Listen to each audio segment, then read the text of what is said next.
Welcome back par. Ayan par. Ayan nakikita nyo par yung taba ng baboy. Pasarapin natin par. Ayan. So gawin nating crispy itong ating taba ng baboy par. Ayan. Ang tawag dito sa amin ay tabaron par. So napakadali lang lutuin ito par. Ayan par. So samahan nyo ako lutuin natin ito tabaron par na simple lang, no? Simpleng recipe at budget meal par. Ayan par, di ba? So dito par, ito meron tayo ditong taba ng baboy. Ayan, no? So 70 pesos lang yan par. Kaya murang-mura pero marami kang maluluto par. Ayan. So bali 2 piraso yan par. Pero 70 pesos lang yan lahat para.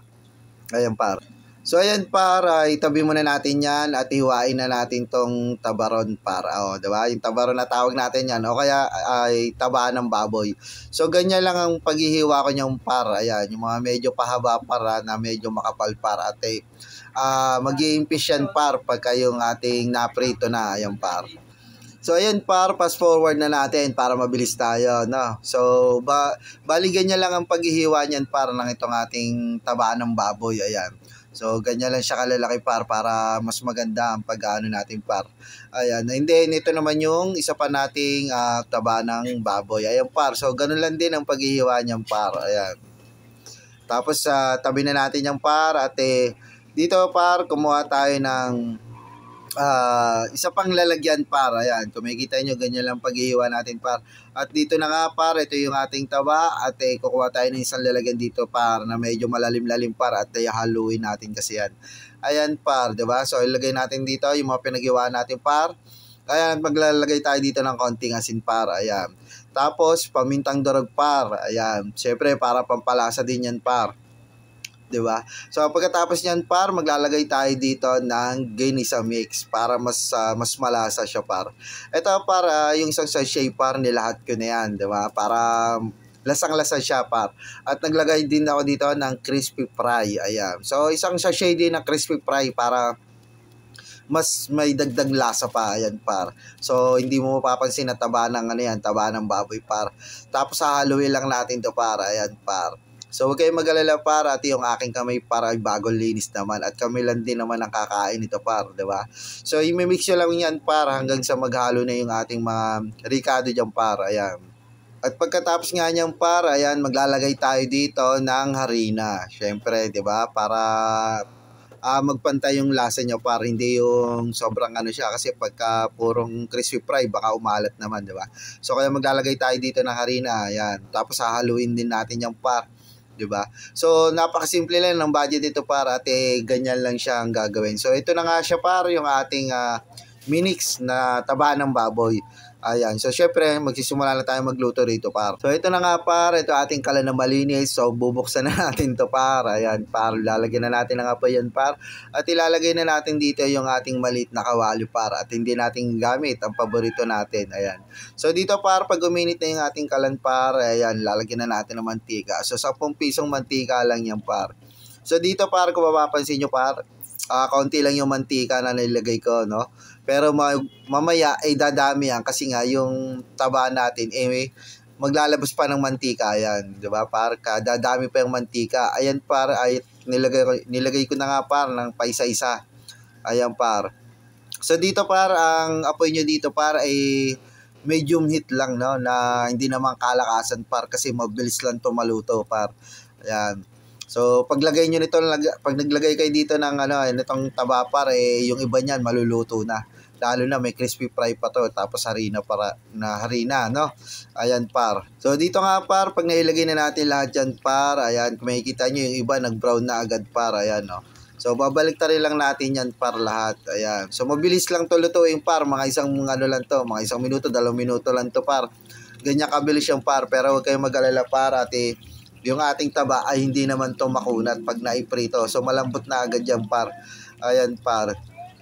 So, dito para ibibilisan na natin, no? Ayan. So, yan, pinas forward na natin at ito na yung kinalabasan natin ng pagpiprito, no? So, ayan, hinalo-halo ko lang siya dyan para magpantay din yung init niya par. Diba? Tapos, yan par ay hahanguin na natin to at meron pa tayong second batch. Ayan. So, ayan par, ito ilalagay na natin sa isang lalagyan to par. Ayan. So, ganyan lang kabilis para ang pagluluto nitong tabaron. Tabaron kung tawagin sa amin to para. Ayan. So, taba ng baboy to. Kayo na mag-isip par kung anong gusto nyong itawag dito par. Ilagay nyo lang sa comment section par para mabasa natin. 'Di ba? So, ito na nga par ang ating second batch. Ayan second batch ng ating tabaron. So, ayan par, ayan, ganyan lang din siya par. Pag nailagay na natin lahat yung par, babalik ta rin natin. Ayan, at pagka medyo lumutong-lutong na siya par, ayan, at pagka medyo nag-brown na siya, ayan par, so okay na yan par, di ba? At mabilis ang luto rin yan. Ayan, pwede rin yan sa bata par, lalo na hindi mapapansin ng bata yan na kung anong, yan, karne, ayan, o kaya, di ba?